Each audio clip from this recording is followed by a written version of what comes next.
तो स्वागत है आप सभी का हरिओम क्लास 10 में। आज मैं आपको वायुमंडलीय अपवर्तनांक यानी चैप्टर 3 का में जो आपका कुछ वायुमंडलीय अपवर्तनांक होता है यानी कि वायुमंडलीय अपवर्तनांक के बारे में बताऊंगी। तो वायुमंडलीय अपवर्तनांक क्या होता है कि जैसे कि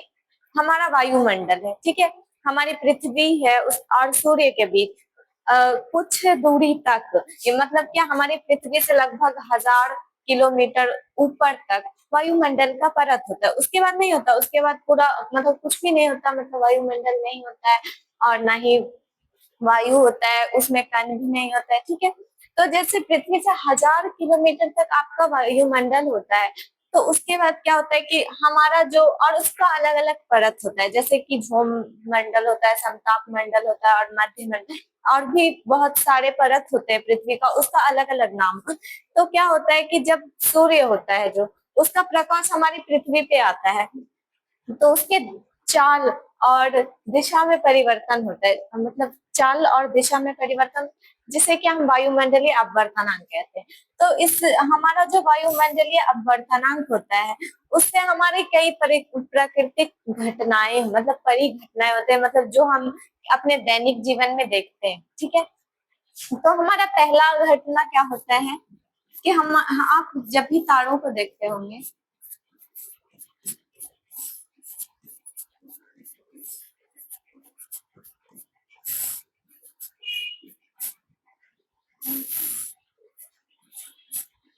जब भी आप तारों को देखते होंगे तो वो टिमटिमाता हुआ नजर आता है, लेकिन तारा क्या होता है कि वो सिर्फ एक लाइट, मतलब सिर्फ वो लाइट ही करता है ना, मतलब वो टिमटिमाता नहीं है। ऐसा नहीं होता है कि वो अभी लाइट कर रहा है फिर थोड़ी देर के बाद नहीं करता है, ऐसा नहीं होता। लेकिन देखिए, अगर कोई इंसान है जो कि पृथ्वी पे है यहाँ, ठीक है, और वो तारों की ओर देखता है, मतलब कि आकाश में, तो उसमें क्या होता है कि वो तारों को जब देखता है तो उसकी आंखों के बीच और तारों के बीच बहुत सारे परत आते हैं, मतलब वायुमंडल के कुछ परत आते हैं। तो क्या होता है ना कि उन सभी परतों से प्रकाश को आने के लिए उसमें अपवर्तनांक होता है, यानी कि उसका दिशा चेंज होगा, उसका चाल में चेंज आएगा, ठीक है। तो उसका चाल और दिशा में चेंज आएगा, जिस कारण क्या होता है कि हमें कभी तारा में लाइटिंग दिखता है, कभी नहीं दिखता, यानी टिमटिमाते हुए ये प्रतीत होता है, ठीक है। ये हमारा हो गया। अब देखिए दूसरा हमारा क्या होता है कि दूसरा हमारा होता है कि आप जब भी सूर्य को देखते होंगे शाम के टाइम में तो वो लाल दिखता है, और ठीक है, और सुबह के टाइम में भी। तो ऐसा भी ना इसी वजह से होता है क्योंकि ना उस समय भी पृथ्वी और सूर्य के बीच तो वायुमंडल हमेशा रहेगा, तो उसमें क्या होता है कि इस फिर वायुमंडल के अपवर्तनांक के कारण ही हमें सूर्य और मतलब सूर्य लाल दिखता है। लेकिन जब देखिए, जब मतलब पृथ्वी के सूर्य इधर रहता है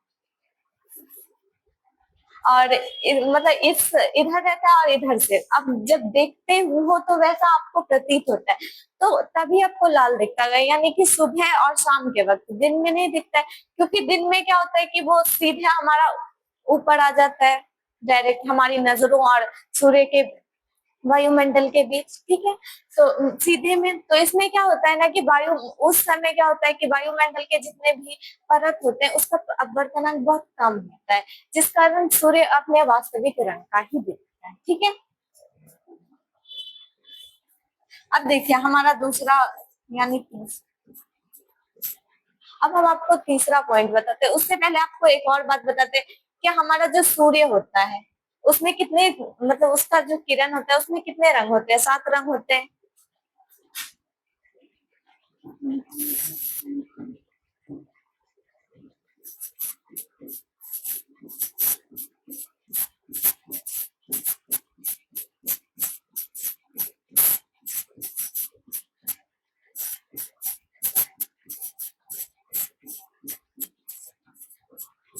तो इसमें 7 रंग होते हैं। तो इसका मतलब एक ट्रिक होता है जिससे कि आपको बताया जाता है कि इसमें कौन कौन से रंग होते हैं और कैसे कैसे आपके रंग होते हैं।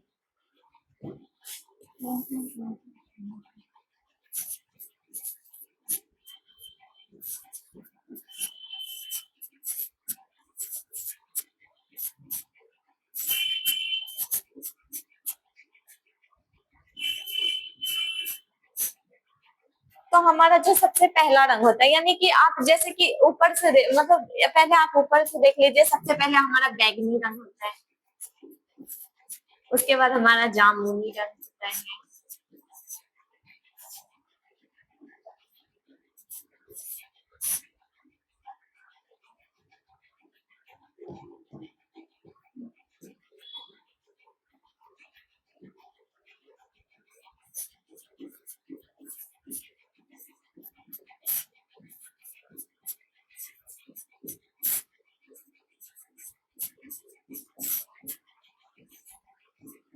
और हमारा सबसे नीचे जो आता है वो लाल होता है। लेकिन देखिए अब क्या होता है, अब हम आपको बताएं कि सूर्य के प्रकाश में ये सातों रंग होते हैं।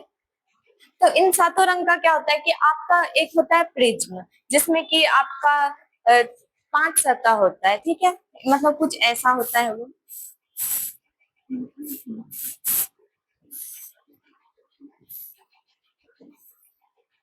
मतलब 3 आयत और 2 त्रिभुज का जुड़ा हुआ एक आकृति होता है जिसे को क्या हम प्रिज्म कहते हैं। ठीक है, तो इससे जब प्रकाश, सूर्य के प्रकाश को आप गुजारा जाता है, जब इस प्रिज्म से होके सूर्य का प्रकाश गुजर, तो वो अपना 7 अवयवी जो उसका रंग रहता है, यानी कि आप जैसे अपनी खुली आंखों से देखते होंगे सूर्य की तरफ, तो आपको सातों रंग नहीं दिखता होगा। लेकिन क्या होता है कि ये जो प्रिज्म होता है, जब इससे गुजारा जाता है प्रकाश की किरण को, यानी सूर्य के प्रकाश को, तो वो अपने सातों रंग में, मतलब वो अपने सातों रंग को दिखा देता है, यानी कि उसको वो प्रकट कर देता है सामने। ठीक है, तो इसको, तो ये जो घटना होता है, यानी कि सूर्य के प्रकाश के प्रिज्म से गुजरने के बाद अपने सभी कलर को व्यक्त कर देना, इसको प्रकाश का परिकीर्णन कहते हैं। ठीक है, यानी कि वो परिकीर्णन कर देता है, अपने सारे सातों रंग को दिखाता है। अब देखिए हमारा जो वायुमंडलीय अपवर्तनांक से तीसरा घटना होता है वो क्या होता है, इंद्रधनुष का बनना। तो आपने कब, जब बारिश होता है और जस्ट धूप उग जाता है, तो आपने देखा होगा कि आप मतलब आप सूर्य के सामने की दिशा में, यानी कि अगर सूर्य इधर है तो उधर इंद्रधनुष बनता है, यानी कि आधा, मतलब आधा सर्कल बनता है जिसमें सातों रंग होते हैं। ठीक है, तो उस वो बनता है, तो वो कैसे बनता है ना कि जब सूर्य, बारिश होता है और सूर्य उग जाता है, तो वो जो आपके छोटे छोटे बूंद रहते हैं जल के, वो प्रिज्म की तरह कार्य करता है। तो उससे जब आपका प्रकाश गुजरता है तो उसका अपवर्तनांक होगा, क्योंकि हर चीज में अपवर्तनांक, ये आपका वायुमंडल और उसके बाद आपका जल,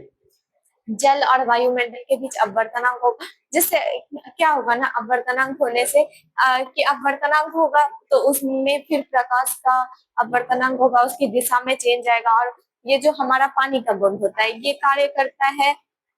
प्रिज्म की तरह, तो वो अपने सारे सातों अवयवी रंगों को व्यक्त कर देते हैं। और एक ही बूंद नहीं रहता, मतलब बहुत सारे असंख्य, मतलब अनगिनत बूंद रहते, तो वो सारे बूंद आपके,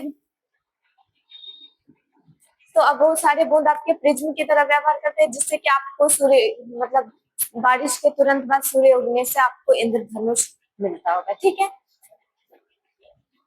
अब देखिए, अब हम जैसे कि अभी हम लोग आकाश को देखते हैं, मतलब आसमान में देखेंगे तो वो हमें नीला दिखेगा, लेकिन आकाश का रंग नीला तो नहीं होता, यानी कि वो बहुत ज्यादा दूर तक होता है, जिसका कि हम अभी तक सीमा नहीं पता चला है। तो वो है ना, जो उसका रंग नहीं है मतलब नीला। लेकिन क्या होता है, जबकि हम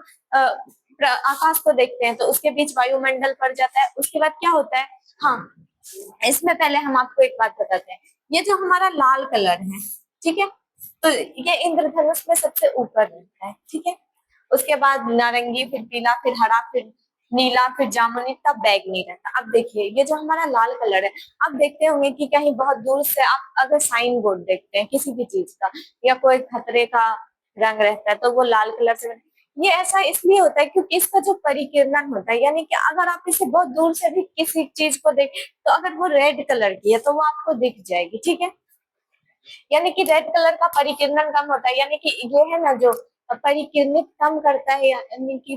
वायुमंडलीय मंडल जो होता है उससे में बहुत दूर से इसका परिकीर्णन नहीं होता, यानी कि ये फैलता नहीं है, जिस वजह से ये आपको दूर से भी दिख जाएगा। इसलिए जैसे कि खतरे का साइन बोर्ड होता है या कोई भी चीज खतरा टाइप का होता है तो उसे लाल रंग से दर्शाया जाता है, ठीक है। अब देखिए, ये जो हमारा बैगनी कलर होता है, इसका क्या होता है ना कि इसमें परिकीर्णन बहुत अधिक होता है। यानी कि आप दूर से अगर बैगनी कलर को देखिएगा तो वो नहीं दिखेगा आपको, क्योंकि इसका परिकीर्णन हो जाता है, यानी कि ये इसका रंग पूरा फैल जाता है, तो जिससे ये नहीं दिखता है, ठीक है। अब देखिए, जैसे जैसे ये सीरियल नंबर से लिखे हुए, वैसे ही लाल रंग का बर्तन मतलब परिकीर्णन सबसे कम होगा, फिर नारंगी का इससे थोड़ा ज्यादा होगा, फिर पीला का इससे ज्यादा, हरा का इससे, यानी सबसे ज्यादा बैगनी का होगा और सबसे ऊपर है, ठीक है।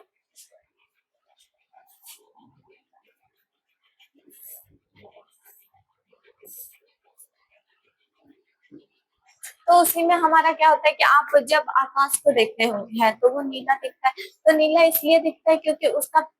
प्रकाश का परिकीर्णन होता है सूर्य के सातों रंगों का, तो उसमें सबका परिकीर्णन हो जाता है और उसमें आपको हरा कलर दिख, मतलब नीला कलर आपको प्रतीत होता हुआ दिख जाता है, ठीक है। लेकिन जब अंतरिक्ष में लोग जाते हैं तो उसको क्या होता है ना कि आकाश का जो, अगर उनसे पूछा जाए कि आकाश का रंग कैसा है तो वो काला बोलते हैं, क्योंकि काला ही होता है असली में, वहां तो वायुमंडल होता नहीं है।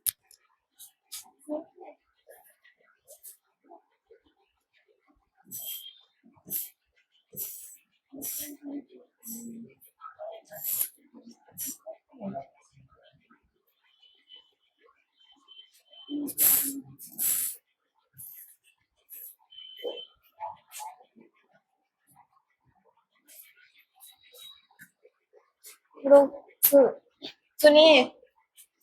रुकिए।